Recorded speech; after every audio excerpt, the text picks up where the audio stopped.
Okay, and I am back to do another review, and today I'm going to be reviewing the Edge Wallet by TCC. And this can be found at a lot of brick and mortar shops, which is great. Support your local shops, and of course at most major online retailers. Some people are going to disagree with me on this, but I have to say this is one of the best card to wallets for the price that nobody's talking about. And I'm not sure why. Maybe they don't like the design, and that's fine, or the style of it, and that's fine. If it's not your style of wallet, then you're automatically out, right? This isn't going to be for you. But if you like the style of the wallet or would like to give it a try, this is a great wallet. So first of all, what you get when you order this is, of course, the wallet comes in the packaging. It's a pretty straightforward cardboard box, and personally I'm not one of those guys that's going to talk about the packaging a whole lot, right? They could throw this in a Ziploc bag and I'd be thrilled, as long as it's a good product.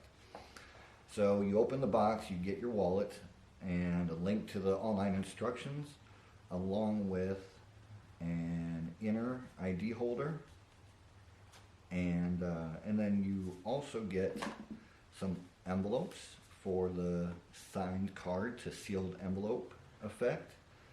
And it also comes with a slide or a guide, right? Most of you know what I'm talking about. Not a big deal. I could probably show it, but I don't want the exposure police to come and get me. You do get a slide with this. I generally just use my ID as a slide, but that's what you get. And it comes in either tan or black. And I was surprised. Honestly, I thought I was going to prefer the black, but I actually quite prefer the tan one.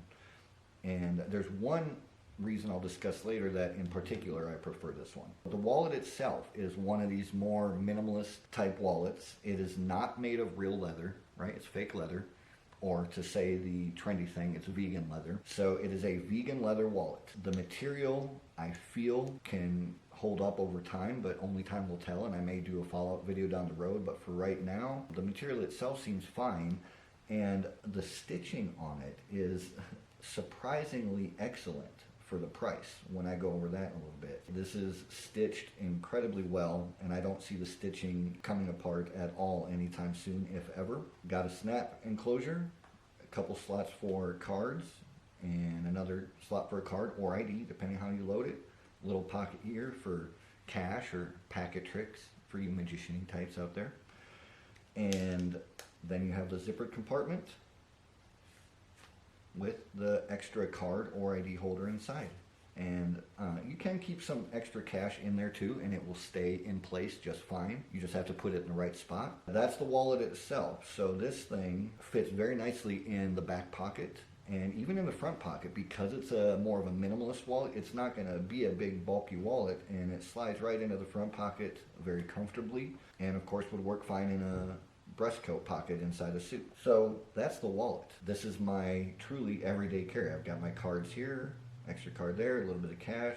Always got Powerball 60 on me. I'll review that someday, I'm sure. And then, of course, I've got my ID inside the ID holder, which I'm not going to show for obvious reasons. But that's how I keep mine set up, and I'm going to use this to kind of discuss it a little bit more. As far as the effects you can do with it, or the ways to load the card, that's what surprised me about this. It has two really excellent loading systems.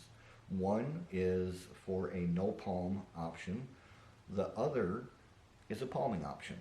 And they are two separate methods built into the wallet in separate areas. And they do reveal essentially the loading method for the no palm version in the trailer, which I will include a link in the description. Even though they expose it, I'm not going to expose it here. I am just going to show you how easy it is, though. If you can basically touch this card to the wallet, you can load it. That's it. It's loaded. You basically just have to be able to touch the card to the wallet, and then you can pull it out from the zippered compartment, and there you go.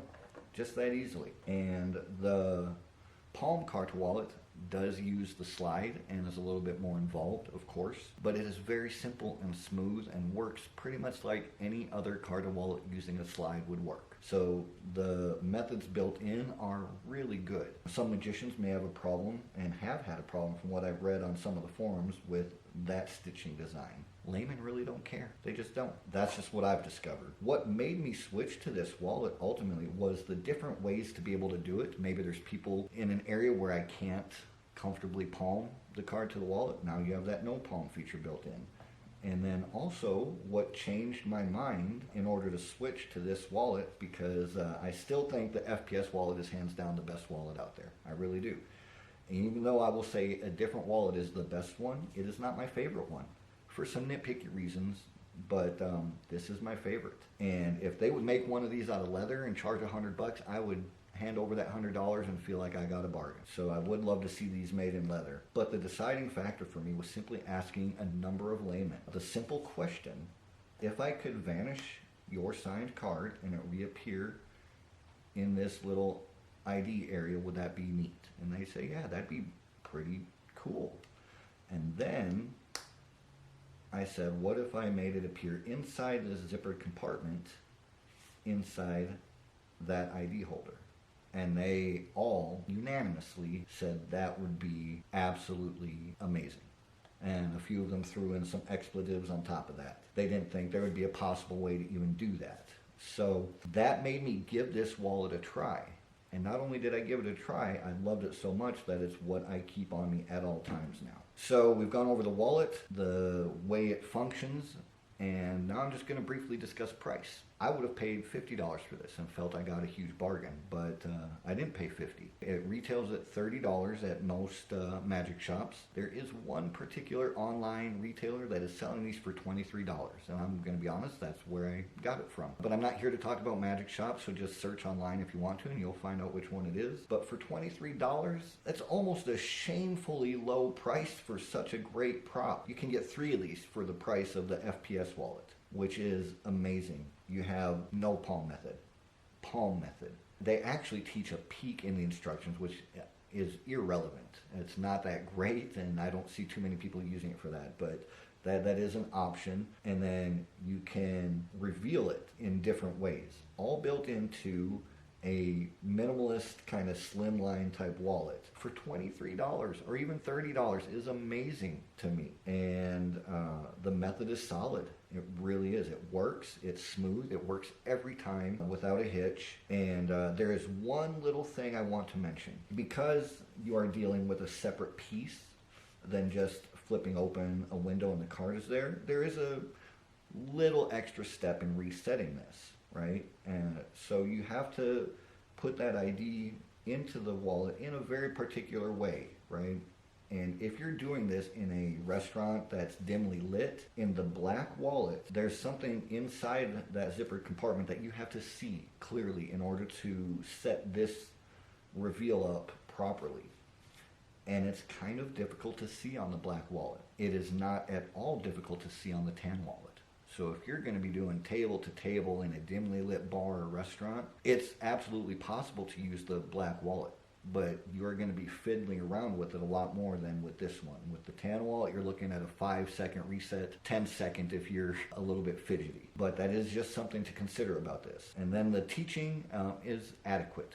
You know, it's nothing to write home about and brag about, but it's not bad at all. It covers everything you need to cover, and even has a really nice idea for using the bluff pass in the context of a no palm card to wallet. So there you go. In my opinion, for the money, this is the best buy on the market as far as card to wallets go. Absolutely, hands down. On a scale of 1 to 10 in general, between the teaching, the cost, the quality of the product, how well it works, I do want to give it a 10 out of 10. But I'm giving it a 9 out of 10 just because I really wish they had a leather option. Other than that, if this was out of leather, I'd be giving it a 15 out of 10. That's how much I like this thing. And I do appreciate y'all watching. In a moment, there is going to be a clip of me doing a real-time load of a signed card to the wallet, just so you can kind of see what that's like. Other than that, coming up shortly in another review, I'm going to be going over D. Christopher's Shadow Wallet, a quick, maybe 1-minute review of TCC's Locking Z-Fold Wallet, and after that, I'm going to be off the wallets for a while. So if there's any other wallets y'all want me to look at right now, it's just not going to happen. But I do look forward to doing more of these reviews. I appreciate all 10 of you that are watching this. And hopefully down the road, I can start doing more current releases. But for now, because I am buying all my own products, I'll be doing a lot of stuff that I just get at a good price. It may be older. I will throw some new releases in there, you know, but I'm not going to have all the newest stuff being reviewed.